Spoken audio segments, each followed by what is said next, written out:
Hello and welcome back to the Hazzabhajan YouTube channel. It is Harry here, and today it is time for a video on my league table, or my own opinion on the league table, if every Premier League club could only use players that came through their academy. But before I get into the video, there are a couple of key stipulations that I need to make, just so I can set the ground rules, so to speak, for want of a better word, in place.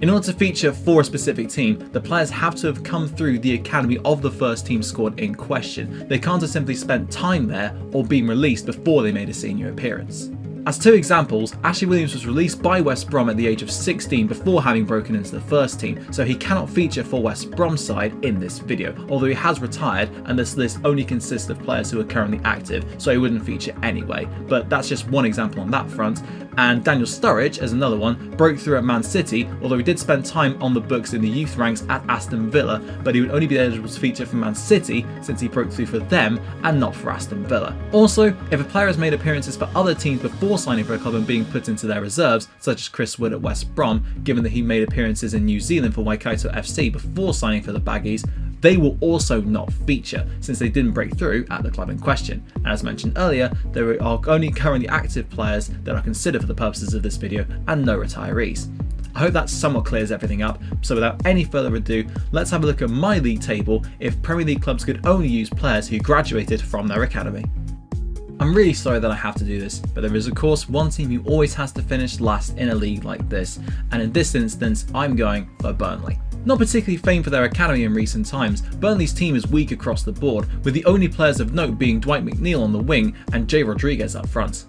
Everyone else is either playing much lower down the football pyramid, such as with Aidan O'Neill, or is in Burnley's academy at the moment, as is their case with their goalkeeper, Harry Allen. Even though McNeil will offer creativity, there's no way they're finishing above last with the lack of quality at their disposal. But hopefully, with McNeil's emergence as a reference point, the Burnley Academy will begin to churn out more and more academy graduates over the coming years. In 19th place, I've gone with Wolves, and given the influx of talent that they've had over the last few years from overseas, as well as their struggles between 2011 and 2017 on the domestic front, it perhaps isn't surprising that their academy hasn't churned out much quality over the last decade or so.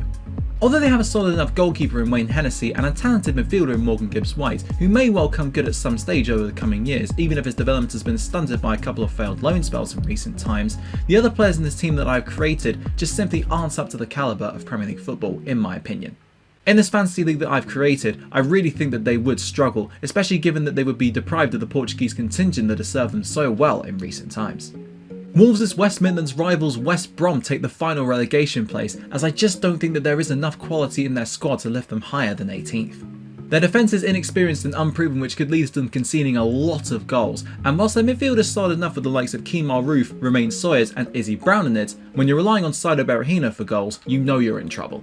That, as well as their shaky defence, means I would predict a swift relegation for West Brom. In 17th place, I've gone with Newcastle, but it was splitting hairs between themselves and the Baggies as to who would fill the last relegation spot, and I've only just gone with the Magpies to stay up.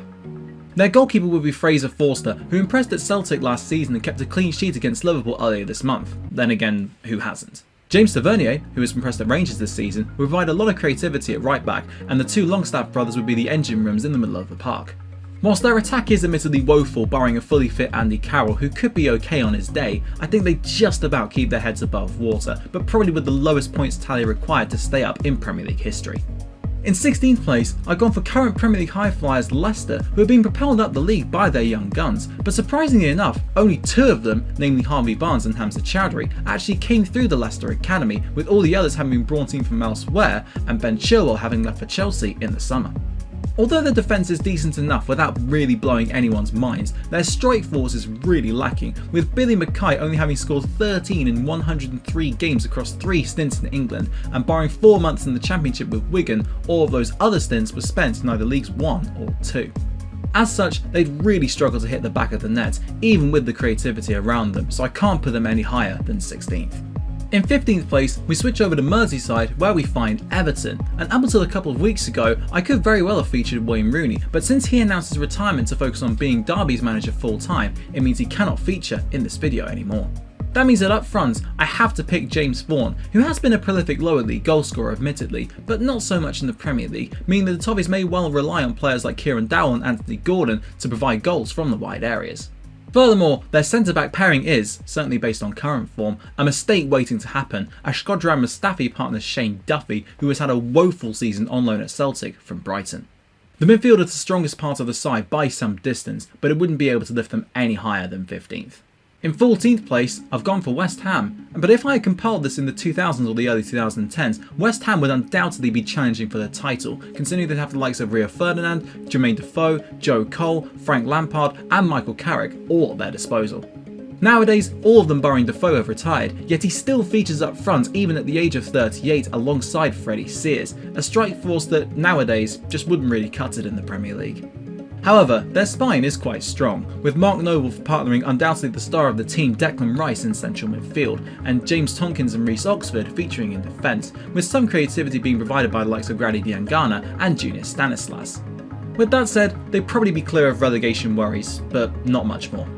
The team I've got in 13th place, namely Leeds, is actually in quite a similar position to West Ham, as if this was done about 15 years ago or so, I'd have Ian Hart, Harry Kewell and Jonathan Woodgate, amongst plenty of others, to feature in this squad, meaning that Leeds would be much higher than 13th, without any question at all.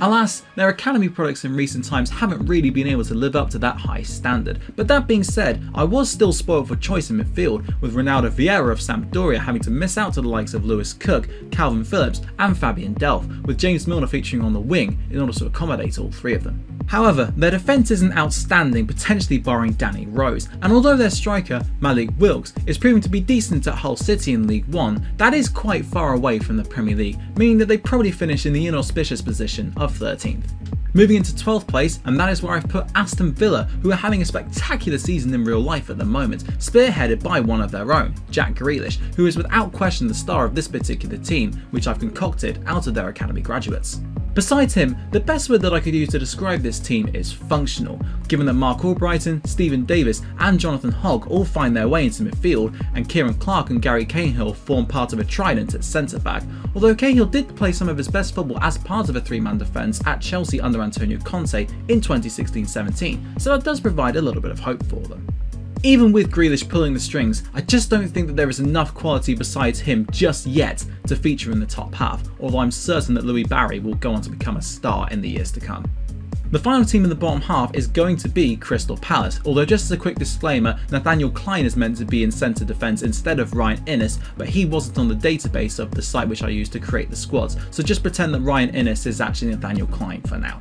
Yes, I didn't know who their goalkeeper was prior to researching this video, but I do think that Palace would be in an extremely comfortable position come the end of the season, with Premier League experience scattered across their starting 11 with the likes of Ben Watson, Wayne Routledge and Victor Moses. Furthermore, Aaron Wan-Bissaka is a brilliant defensive-minded right-back, Wilfried Zaha would provide the attacking spark that the team needs, as he does so often in real life, and left-back Tyreek Mitchell has shown a lot of promise this season.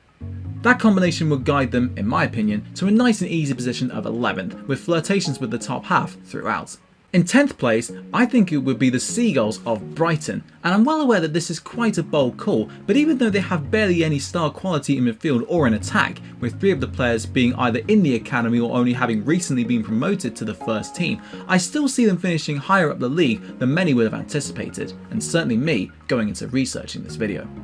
All you have to do is look at their defence for the explanation, because with Lewis Dunk, Steve Cook and Ben White in defence and Robert Sanchez in nets, many teams have struggled to score past them. I see it as almost like Newcastle under Rafa Benitez a couple of seasons back, not really scoring too many goals, but being a well organised machine at the back who would keep teams at bay and challenge for, and ultimately gain, a position in the top half.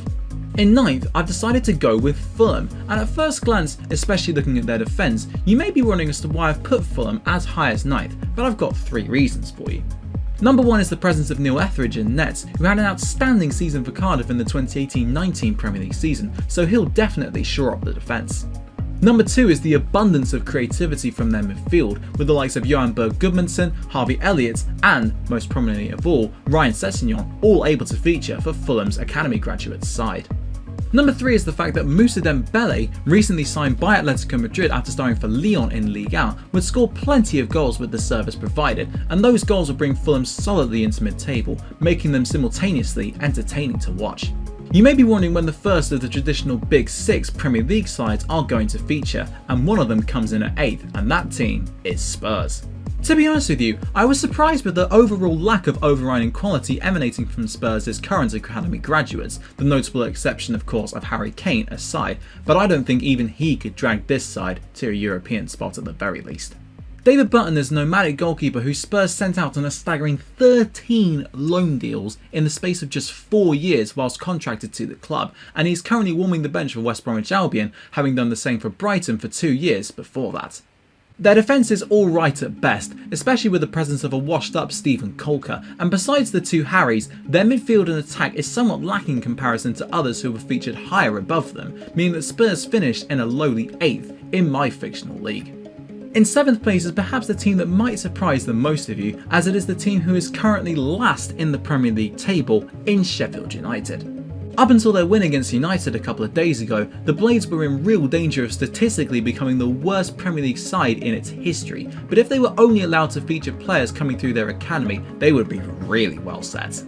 Their defence is really up there with the best of them in this video, as Kyle Walker and Harry Maguire feature alongside Matt Lowton and an admittedly ageing but still evergreen Phil Jagielka, meaning that Aaron Ramsdale wouldn't be as under pressure between the sticks as he is in real life right now. Dominic Calvert-Lewin is one of the best strikers in the Premier League at the moment, and David Brooks has shown that he has the quality to trouble Premier League defences with his wing play, so with all that in mind, they would probably challenge for the European places, much like they did last season. The 6th place side in this fictional league would be Southampton, who, over the last 15 years, have been famed for its academy products, and since many of them are still going strong right now, they had to feature high up in this league. They can call upon the likes of James Ward-Prowse, Alex Oxlade-Chamberlain and Anna Milana in midfield, Luke Shaw and Callum Chambers in defence, and Gareth Bale up front, which makes for a formidable side that no one would want to face. Although their goalkeeper isn't amazing and they are lacking a true focal point up top, I still think that there's enough in this team to get them up to 6th. Regrettably, the teams who I believe would finish in the top 5 were exactly who I thought they would be upon starting to plan for this video, although I went back and forth with the order of them for a while, but in the end I've put Liverpool just outside the Champions League places. Their squad is bursting with potential, containing the likes of Curtis Jones, Reece and Nico Williams, Ryan Brewster and Carmine Kelleher, but it isn't anywhere near the finished article just yet. Yes, Suso and Sterling are excellent wide options, and despite his rough patch of form, Trent Alexander-Arnold is still a quality right back, but over the course of the season I think they would just fall short. Give it a few years, supposing that each player achieves their full potential, and they'd definitely be challenging for the league, but right now, 5th is the best I can give them. Moving on into the Champions League places, and in 4th, I've put my team, Manchester City. What has led me to put City above Liverpool is their defence and goalkeeper, as Kasper Schmeichel has been an exceptional Premier League goalkeeper for 6.5 years now, Kieran Trippier is enjoying a renaissance at Atletico Madrid, and Jason Denayer and Ben Mee complement each other perfectly, one as a rugged, no-nonsense centre-half, and the other more focused on playing the ball out from the back. Further up the pitch is where the team falls down a little bit, but with the likes of Ronnie Lopez, Brahim Diaz and, most notably of all, Phil Foden supplying Kelechi Iheanacho up front, I think the Nigerian would bag quite a few goals, but not enough to make City challenge for the league come the end of the season. Now it's getting into the business end of the competition, and this might be a controversial choice, but in 3rd place I've gone for West London's finest in Chelsea, who on the face of it probably have the most balanced squad in this entire league, with no extraordinary standouts per se in the starting 11, but no duds either. A 5-man defence of Tariq Lamptey, Nathan Ake, Fikayo Tomori, Ethan Ampadu and Reece James, albeit playing at left wing back in order to accommodate for Lamptey's presence, would be very solid, with great attacking flair being provided by the wing backs. In midfield, you have a blend of graft and guile with Mason Mount and Jack Cork, and in attack, you have Bertrand Traore, who is starting to show his class at Aston Villa, Callum Hudson-Odoi, who has all the tools to become world class one day, and Tammy Abraham, who led the line with distinction for the Blues last season and is only going to get better. When the likes of Ruben Loftus-Cheek, Andreas Christensen, Ryan Bertrand and Patrick Van Aanholt miss out, you know it's not really that bad going. So you'll probably have figured out the 2 teams that are left by now, and of course those teams are Arsenal and Manchester United. But who have I put second? Well, I only need to hop across London to find that team, because in 2nd place I've gone with Arsenal. Barring Kyle Bartley, who has looked a bit suspect at West Brom this season, this Arsenal team looks frightening, and it wasn't far off taking top spot for me, which says quite a lot about the quality of the team up next. Wojciech Szczesny has been outstanding at Juventus for the past couple of seasons, and he should therefore be able to back up an okay defence with relative success. However, what this team has in abundance is creativity and goals, with Cesc Fabregas, albeit past his best by now, still able to pick out passes like it's nobody's business to the likes of Emile Smith-Rowe and Bukayo Saka, both of whom have really impressed me whenever I've watched Arsenal play this season, as well as Serge Gnabry, who has been mesmerising at Bayern Munich over the last couple of seasons. Francis Coquelin provides some much needed grit and steel in midfield to complement Fabregas perfectly, and Donyell Malen should be able to feast on the service provided to him, and with that I see Arsenal finishing as a very comfortable runners-up.